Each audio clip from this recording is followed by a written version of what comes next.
Welcome back, my resin monkeys, to the last video of this year. I am sorry to disappoint if you were expecting maybe another paint with me video. This time I want to please my other subscribers that have been begging me, nay say requesting your resin queen to make a guide kind of tutorial video on airbrushes. So welcome to the ultimate airbrush guide. According to me, obviously. Of course, this is but one more drop in the ocean of videos on YouTube on airbrushes and airbrushing, but you know me, and if you don't know me, now you will get to know me. If you give me a chance, please. This video will be more directed to the newbies, to those that have absolutely no idea where to start on what type of airbrush to get for their first time. So I'm going to skip all the techno babble that all the other videos and all the other people have pretty much shown. I am not interested in that because I honestly still don't understand most of it. So we're gonna skip the techno babble and we're gonna do this kind of like an airbrush for dummies. My video will be more focused on the hobby aspect of garage kit painting. So if you're looking for something else, or if you're going to paint something else with your airbrush, I'm not sure if this is gonna work for you, but hey, you're welcome to stay if you want to. Maybe you'll learn a thing or two. Probably. Maybe not. I don't know, man. This is airbrush. Tons of people use airbrushes for so many things. We're just gonna focus on garage kits for now. Okay, thanks. Now before we start, I just want to say that this video is sponsored by Bai. If you've always wanted to buy tools, materials, or even actual resin kits from Japanese sites, you've noticed that almost nobody ships overseas, leaving us with so much to desire because this hobby is so niche as it is, and getting specialized items outside the US is pretty hard. Bai is a proxy service that helps you with being the middleman in getting you those awesome items from Japanese sites like Yahoo Japan Auctions, Mercari, and even Rakuten, just to name a few. There are a few things we can get on Amazon US or eBay, but the sellers always hike up the prices to ridiculous levels. This is your answer in helping you get exclusive hobby stuff from Japan at reasonable prices. Bai steps in and places orders or bids on your behalf in Japanese auction sites. They receive your items in their warehouse and then ship the goods directly to you. For example, you want to browse what garage kits are available on Yahoo Japan Auctions? Just enter the Japanese words "garejikito" and get all the results at your fingertips. It's really easy, and not only that, you can also request purchases from any other site, even if they're not listed in Bai's main page. So if you've been wanting to get that special tool or even that grail kit that finally popped up on Yahoo Japan, look no more. By using Bai, you can buy anything from Japan. The service is easy to use and they provide assistance in several languages including English, Spanish, and they ship worldwide. They have at least a dozen shipping methods and payment options, and if you need insurance, they got you covered. Bai is providing my viewers with a 2,000 yen first-time purchase coupon by signing up with the link in the description below. Try out their amazing service and take advantage of this great opportunity on your first order. Thanks again to Bai for sponsoring this video. Let's start at the beginning. First of all, you need to know that there are two types of airbrushes. You have the single action airbrush and you have the double action airbrush. Now, what the hell do each do that's so different? Let me tell you. It's really simple actually. One just gives you a constant flow of paint when you pull the trigger. The other one, which is the double action, gives you control over the flow of air to let the paint out. In other words, you can control the flow of paint to be as intense or as light as you want, while the other one tells you to go fuck yourself. Now, you might have seen Adam Savage's One Day Builds videos over on his Tested channel, and in one of those many years ago, he said something like this. There are a lot of different kinds of airbrushes. There are very expensive ones and there are very cheap ones. And when I first got to Industrial Light and Magic, I had a nice expensive double action, which meant that I could control both the on-off and the degree of flow. None of the ILM painters have double action airbrushes. It's more trouble than it's worth. Simple single action airbrush is totally sufficient for 99% of painting. Do not, and I repeat, do not take his word for it. Even though he painted a model kit in that video, his opinion, and that is his opinion, and this will be my opinion. My opinion is that he's completely wrong. You actually do need a double action airbrush in order to have a good control over the fine details that you want to apply or you want to put on your kit. That way you get the best results that you would like to have for your garage kit. I honestly have so many things to say about that video, but I'm not really sure if you guys are interested in a reaction video. Plus, I would probably be stomping all over Adam because, yeah, but hey, let me know in the comments. Now, before we jump into all of this, I want to show you something interesting first. Behold, the inner workings of an actual airbrush. Beautiful, isn't it? I think this is a great way to understand how an airbrush works if you see it from the inside. With the single action airbrush, you just pull the trigger back and the paint will start to flow. Double action airbrush requires you to press down and then pull back gradually to let the air and the paint start to flow through the nozzle. The lighter you press, the less airflow you let in the chamber, and depending on how back you pull the trigger, the paint will start to come out. Pull lightly and very fine lines will start to spray. As soon as you gradually press down and pull back, the thicker the paint will come out and you will get more coverage on a surface. Now, let me tell you that using an airbrush is pretty easy, but it does have a learning curve, and the best way that I could probably describe this learning curve is a fucking roller coaster. You need to get used to holding it and moving it with your hand and wrist to get the paint to where you want it to go. Not only holding it with your dominant hand, but also holding and moving the piece you're painting with your non-dominant hand. It becomes a beautiful dance between your hands with graceful movements. Okay, not exactly like that, but you do need to use both your hands when using your airbrush. And you do this by practicing with it. Some people use paper to do it, but I don't feel that it helps that much except to get the hang of how it works as far as getting the paint to flow, because you won't be airbrushing on a flat canvas, but an actual 3D piece. But it's a good place to start. When you get familiar with the mechanism, then you can jump on to trying your hand with an actual resin piece. Now, before I continue, I need to obviously state that in order to use your airbrush, you need a compressor. I've had a lot of people ask me for compressor recommendations, but there are so many out there and people have a varying range of budgets. So I'm just going to say that as long as it's double piston and oilless, that it's between a 1/3 and a 1/5 horsepower tank with a regulator that lets you control your PSI for your airbrush, that is more than enough than what you need for the job. There are a lot of very, very small compressors from proprietary brands like Iwata, and they are pretty expensive, honestly. I wouldn't say I'd recommend those unless you have the money to actually just spend on that. But if you get a generic brand compressor, as long as it has the specifications that I mentioned earlier, you're good to go. It's the same thing, same quality, same function, at a different price. That's it, and maybe bragging rights. I've made a special Amazon storefront list for those interested in all the products, or most of them, that I'll be mentioning in this video for your convenience. So be sure to check out the description area before you start asking, oh my god, where do I get this? Oh, you didn't say. I'm saying it now. Check the goddamn description. There will be a link to my storefront. Also, depending on the type of paint you decide to use, you will require a spray booth to help you with those toxic fumes. You've seen me use mine in all my videos, and I can definitely say it's a must unless you're airbrushing outside. I personally need to update mine, but I've left a couple of recommendations in my storefront for you guys to consider. You really don't need anything that goes over 60 psi, because at the most that you will be working with your airbrush is a maximum of 40, and that's pushing it. So just get, a good, regular, normal airbrush compressor and you're good. And like I said, there are proprietary brand compressors out there, but they're really expensive. There are plenty of other options that are way more affordable than the name brand stuff. But let's get back to the main topic of this video. I am pretty sure your first question will be, what airbrush should I get? To that question, I would say buy a cheap Chinese one. Yes, buying a cheap Chinese airbrush is actually the best route you can take if you've never used an airbrush before. There's no point in you buying an expensive airbrush if you don't know how to use it.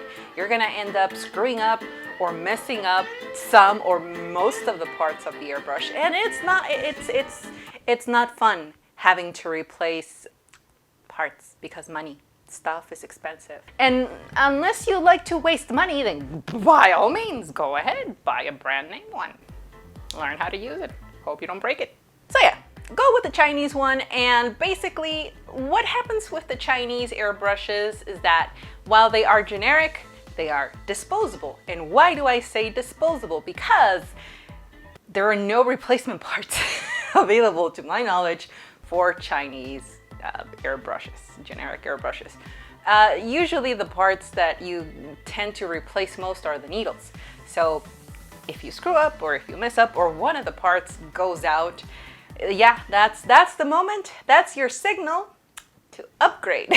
Once you get the hang of your airbrush and you need a new one, that's when I'd say get a good one after that one. I got this one for 20 bucks and it looks and feels exactly like my Iwata Custom Micron, which values at $500. No. This is not going to become a goddamn fucking BuzzFeed video where it's like, oh, is a $20 airbrush worth it compared to a $500 one? Of course it's going to be worth it, you goddamn dumb. This is lazy content, honestly. I purchased this airbrush out of curiosity a few years ago to actually compare it to my Iwata Custom Micron, and it does have a similar body. I could take it apart and locate all the main body pieces, but the negative side of getting a cheap airbrush is that you will get what you pay for. The tip of the needle came ever so slightly bent. I could feel it when dragging it against my finger, so I had to carefully bend it back.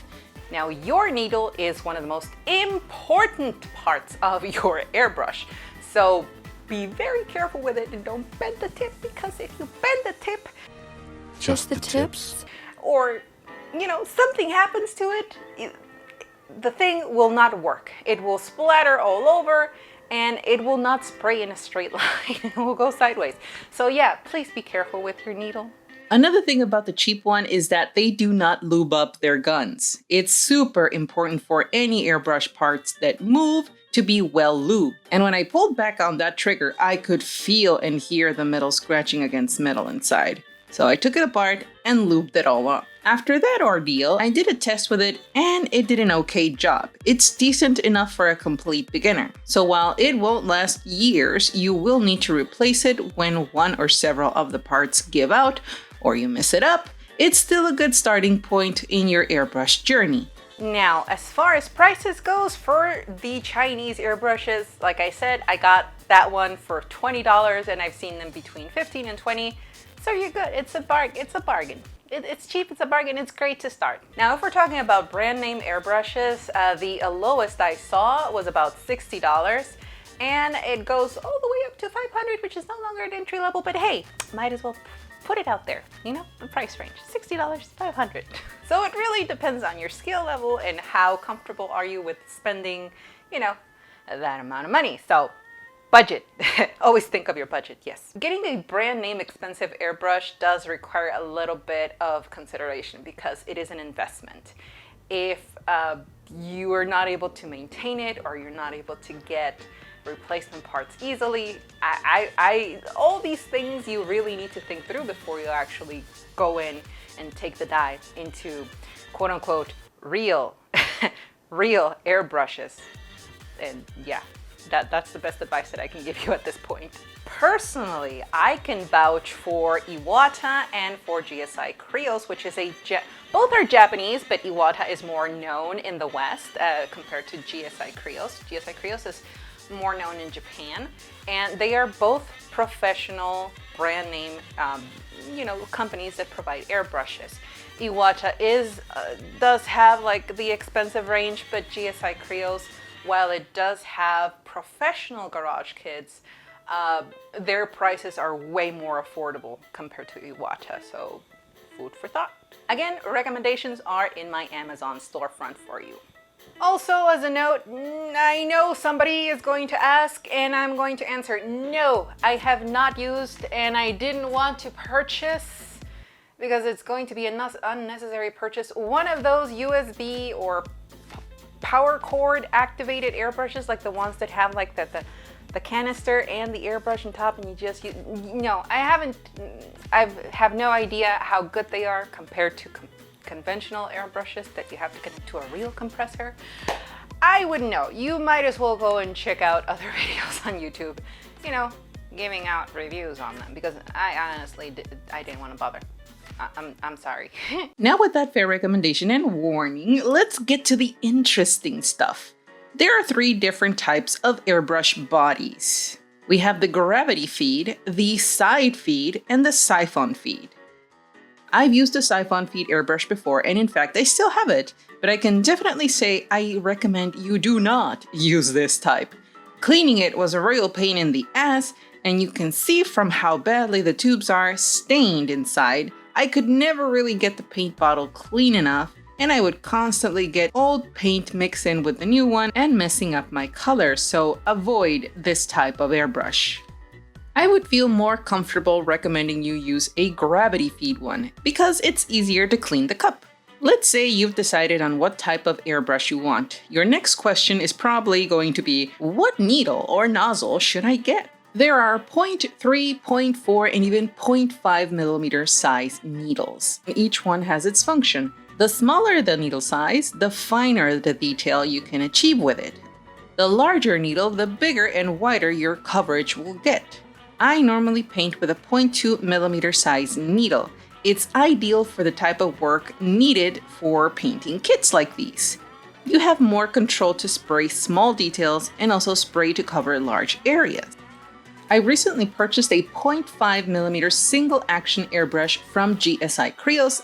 It was pretty affordable and it basically just has the one function, which is to spray at a constant flow, and it covers a much larger area than a 0.2mm one does. It's excellent for when I just need to apply primer or need to cover a very large area with a single color. There is a 0.18mm nozzle airbrush I also purchased, and it definitely sprays a slightly finer line than my Iwata Custom Micron. It was way cheaper compared to the Iwatas, so depending on what you plan to paint in the hobby, you need to consider what size nozzle is best for you. Now, as far as brand names are concerned, I honestly have only worked with Iwata, Badger, and as of recently, GSI Krios, and that's pretty much all I've worked on. I don't know of other brands, and I am not comfortable comparing more brands to the ones that I have already, worked with before, because I have nothing to compare them to. So this is my experience with airbrushes, and you can probably look up other videos of other people using other brands, and you can start from there. But my personal experience have only been these brands, and I hope that helps. But I can definitely tell you that if these brands are not something you're looking for or you don't want to look into, no matter the brand name that you're going with, always consider the following factors. The needle size, how easy it is to get replacement parts when needed, and if it doesn't break your bank. Iwata does carry economic models like the Neo or the Eclipse, but both have a 0.35mm nozzle, so they do give you the opportunity to create detail work, but not as detailed as you might like. Okay, you got your first airbrush and you have started spraying your little heart away. You're getting excited, you're seeing that beautiful color coverage on your surface, but there's trouble in paradise. Your airbrush starts to spit and splatter, or worse, no paint is coming out. Don't panic, it could be one of 3 things. The needle cap got saturated and it has paint buildup, causing your paint to splatter.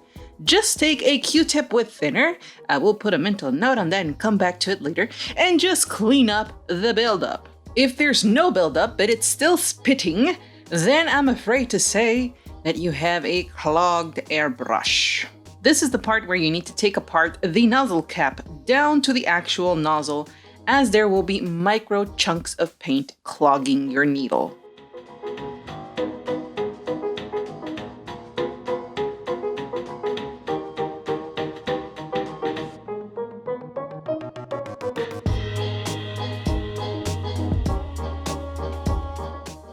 If your nozzle is clean but it's still spitting, you've cleaned it and made sure no paint was clogging it, then the last possible issue is that the nozzle has a micro air leak that's making the paint spit.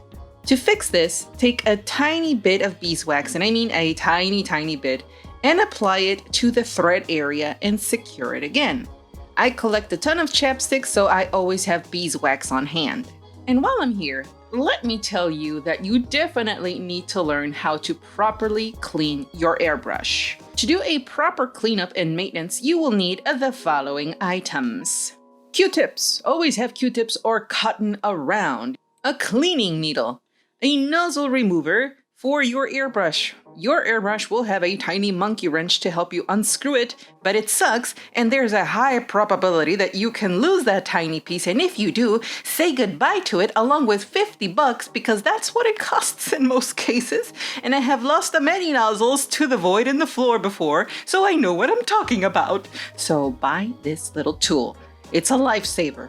Some cleaning needles do have this little tool already in the same piece, so it's a 2-for-1 deal. Cleaning brushes. Pipe cleaners for airbrushes. Dental brace brushes. Hardware thinner. Windex. Beeswax. Again, chapstick works just fine. Airbrush lube. Airbrush lube, you dumbass, not the other one. Jesus. And lots of paper towels. When you need to clean your airbrush in between paints, all you need to do is empty the cup, and depending on the type of paint that you used, add some Windex to it if you use any type of acrylic. Or if you're using lacquers, get some hardware thinner because it's cheap and you will need a lot of it to clean up. Add a bit of liquid, take a Q-tip and clean inside the cup, pull the trigger back and then empty the cup. Take more thinner and this time cover the nozzle, but be sure to not prick yourself with it. You don't need to check your goddamn blood sugar. Unless you do need to check your blood glucose. And what the hell are you doing here if you're supposed to be doing that? Go! I don't want you passing out before the video ends. You gotta hit the like button and subscribe first.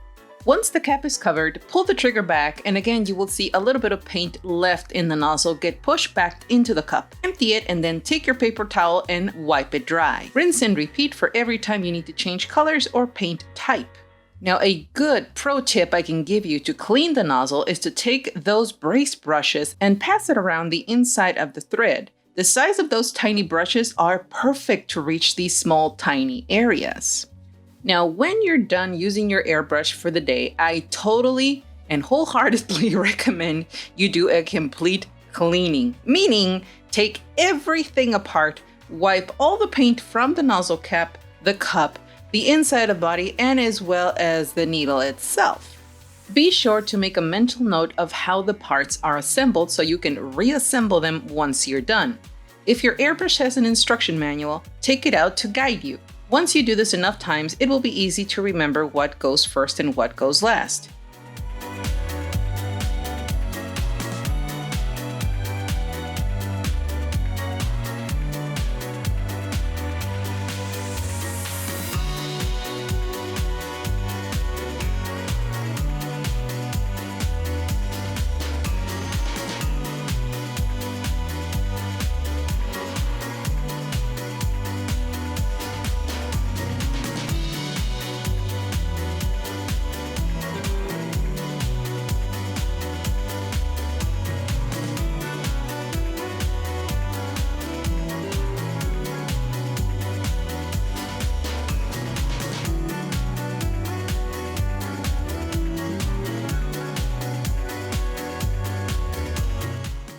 Be sure to lube up any moving parts before you reassemble your airbrush.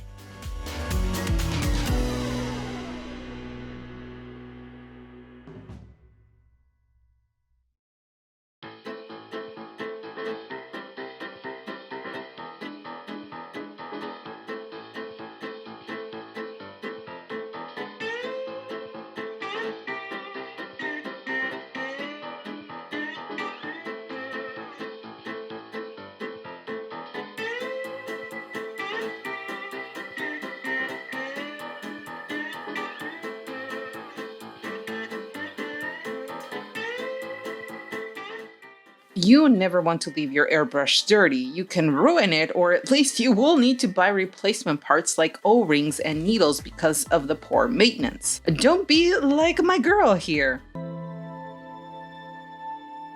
Yeah, I'm airbrush cleaning shaming you. Tina, babe, your work is amazing, I love it, but you got to clean your fucking airbrush.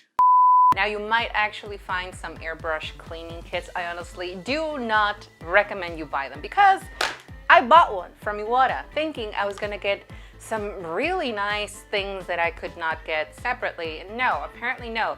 The only things that are actually worth it in this whole thing that cost me close to 30 bucks were the brace brushes. Everything else is worthless. So don't get this. Don't get the cleaning kits if they include cleaning solutions and shit like that. Don't do this. It's a waste of money. There are airbrush cleaning solutions you could buy, but they only work for acrylic paints. These things won't even tickle lacquer, so it's best to use a lacquer thinner for lacquer and acrylic paints to clean up, enamel thinner for enamel paint, and Windex or lacquer thinner to clean when using acrylics. Almost every brand name airbrush will have a parts list that will come in handy for when you need to replace parts, so be sure to keep that around. Needle, nozzle caps, nozzles, and O-rings are the most commonly replaced parts, so keep that in mind when deciding to buy an airbrush. Your airbrush experience can get a boost with some nice accessories. If you're using or plan to use more than one airbrush, definitely get the quick connect adapters for them. Don't buy generic brands. I bought some cheap ones and the air leaked everywhere. So I decided to get some Iwata adapters and they work amazingly. All you need to do to switch in between airbrushes is push down on the connector and it will release it for you to change it. Another thing you can get is a moisture trap for your airbrush. It's usually recommended you get one if your compressor doesn't already have it. If it does, you don't really need it. And you definitely need an airbrush holder, so be sure to get one so you can safely place your airbrush when you're not using it. You can also buy an airbrush cleaner, which is just a jar that you can use to empty your airbrush cup by spraying into it, and it helps trap most of the fumes if you're using lacquers or enamels. Now, the most commonly used paints, at least in this hobby, are acrylics, and these can be solvent or water-based, lacquers, and enamels. Now that you're familiar with the airbrush topic, I want to brush over the topic of paints. You see what I did there? Okay, fine, I'll shut up, Jesus. Paint itself is a very broad subject, so I'm just going to gloss over. Okay, I'm done. Very important details between the differences of each one compared to each other. Some of you did ask for in-depth explanations of paint types and how to use them, but I think that deserves a completely different video than this because this is specifically for airbrushes and I'm just, passing over very simple aspects of using the paint with your airbrush. But if you want a completely different video of me explaining the different types of paints and how to use them and when to use them, let me know in the comments and I will consider it for a future video. The difference between acrylics, enamels, and lacquers is basically just chemical. Acrylics for the most part are non-toxic, but enamels and lacquers are hella toxic. And that's why you need a spray booth so that you can suck all the fumes out into the wild and not linger. So they, go into your lungs and kill you. Apart from the chemical composition of each one, I'd say the only real difference between acrylics and enamels/lacquers is that enamels and lacquers tend to be a little bit more scratch resistant than acrylics. But either way, all of them have the same result. It's just, durability at a certain point. Acrylics are mostly water-based, but some of them will be solvent-based depending on the brand like Vallejo and Tamiya. I've personally used craft paints for the longest time and only ever thinned them with water, but that tended to separate the pigment too much at times, so now I thin them with Liquitex Airbrush Medium. It does an excellent job at thinning the paint and it helps to retain that pigment together. Tamiya and Vallejo are solvent-based. Tamiya can be thinned with Tamiya acrylic thinner, or you can use isopropyl alcohol. Some people have thinned them with Windex, but I've never had a good result with that, so I'm just gonna stick with alcohol because it's cheap. Vallejo is another paint brand that needs its brand name thinner to use it with your airbrush. I've tried to thin them with water, but it had a funky result and it's kind of hard to explain, so I will stick with the brand thinner. Thinning your paint is very important to be able to use it with your airbrush. Craft paints need different ratios depending on how thick they are. Sometimes if the paint is really thick, I will do a 1:4 ratio, meaning 1 part paint and 4 parts water or Liquitex medium, and other paints will just require a 1:1 or a 1:2 ratio. I honestly just eyeball it most of the times. As long as I can achieve a chocolate milk consistency, I'm good. Okay, I know the general consensus is that in order to use paint for your airbrush, it needs to have a milk consistency. But when you're using acrylics, particularly craft acrylics, I'd say stick to a more chocolatey milk consistency, which is slightly thicker than normal milk. Because the pigment in craft acrylics is very weak. When you thin out craft acrylics, the pigment separates and it takes way more layers for it to actually build up. But if you're worried about the thickness of the airbrush, trust me, it does work. All you need to do to be able to push that paint out through the chamber and out of the nozzle, you just need to crank up the PSI, maybe 5 more up. Like if you're doing 30, crank it up to 35. And if you really need a push, then crank it up to 40, but I've rarely ever actually gone that way up. Vallejo is another royal pain in the ass to thin. Depending on the paint line, some will be thicker than others. So again, always go with the goal of thinning it to have a consistency of chocolate milk. If it's thinned down too much, the paint will be too runny and it will not have a chance to hit the surface and dry a little to prevent dripping. If your paint does start to drip, that's the sign that you've sprayed way too much, and never, I repeat, never let that happen. Move your piece and your airbrush around to avoid spraying in the same spot for too long. Tamiya is actually pretty easy to thin. It just requires a 1:1 ratio at all times, so there's no way to get lost there. This is a purification cup, and this comes as a lifesaver when you're using acrylics. Why? Because acrylics tend to dry out with time. When that happens, the paint doesn't thin out or it doesn't dilute when you add the thinner in and you mix it up, and it leaves tiny micro clumps of paint. Those little clumps of paint are what clog your airbrush at the end of the day when you start using them. So get this, trust me, you will thank me later. Enamel and lacquer paints do require you always thin down to a 1:1 ratio. If you're using enamel, use the enamel brand thinner. If you're using Mr. Color, Modo, or Gaia lacquer paints, you can use and interchange the thinners for all three. Meaning you can use Mr. Hobby thinner for Gaia and Modo, use Gaia thinner for Mr. Hobby and Modo for Gaia and Mr. Color without any problems. You can also mix the paints with each other. They're all compatible between the brands.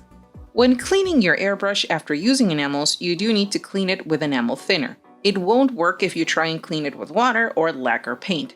Lacquer and enamel paint do not mix at all. Likewise, if you're using lacquer paint, you can use cheap hardware store lacquer thinner to clean it. You need a lot of it, and it's best to use the big jug because using your brand name thinner will be extremely expensive. Also, never use hardware thinner to thin your paints, only use it to clean your airbrush. One cool thing about enamel and lacquers not reacting to each other is that you can airbrush enamel over lacquer and you can wipe it away with enamel thinner, and the lacquer between will not get affected, and vice versa.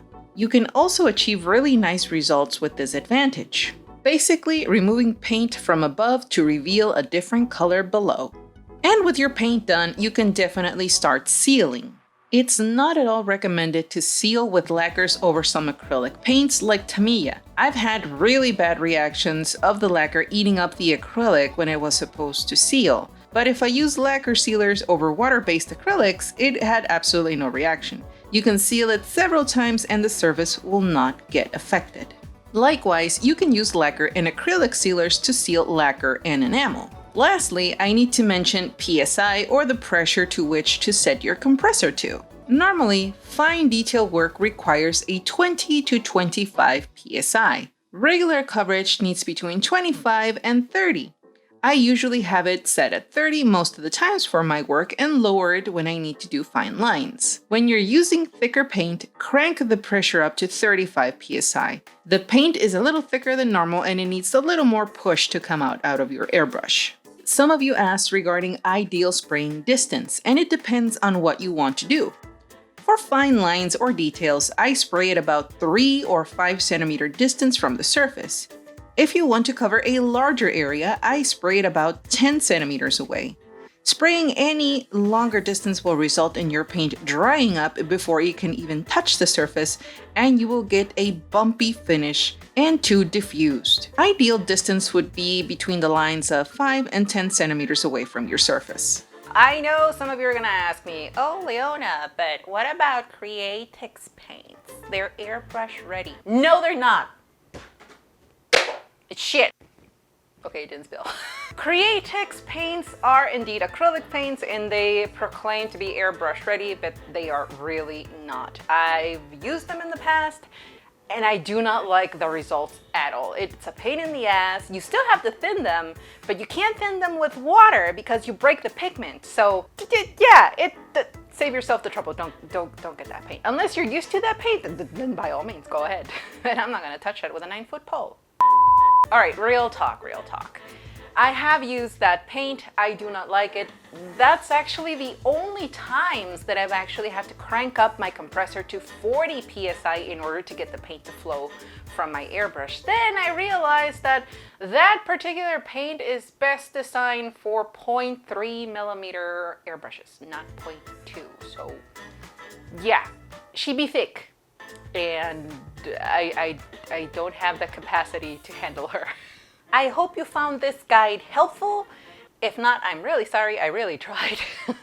I honestly wanted to do this for the longest time, but I didn't know if there was any interest at all. But then I asked over on my community tab and lots of people were like, yes, do it. So I hope I satisfied your curiosities and I hope I was able to point you in the right direction on how to use an airbrush and where and what to choose from. So yeah, and like I said earlier in the video, if you're interested in me making you another tutorial guide thing like this, like a something for dummies, like paints for dummies, please let me know in the comments section. I know some of you asked for techniques and methods. Again, that I feel that requires a completely different video. So be sure to leave your comments and let me know if you're interested in me doing this guide on the types of paints, how to use them, what methods, what techniques, and all that good stuff. Because the bread and butter of this channel has become the paint with me videos. But hey, I'd be more than happy to go back to my roots and do more tutorials. But for now, you know the drill. Hit the like button, smash that subscribe button, and leave a comment even vaguely related to the topic so that the algorithm YouTube gods can, check this video out and maybe offer it to other people that are looking for airbrush tutorial guides or airbrush guides in general. Follow me on all my socials. Consider becoming a patron. I actually post some exclusive stuff over there, so particularly not safe for work stuff. Anyways, yeah, consider becoming a patron, supporting my channel, supporting my work so that I can bring you even more videos like this one in the future. As always, my resin monkeys, thank you so much for watching. Have an amazing 2023 and see you next year. Bye.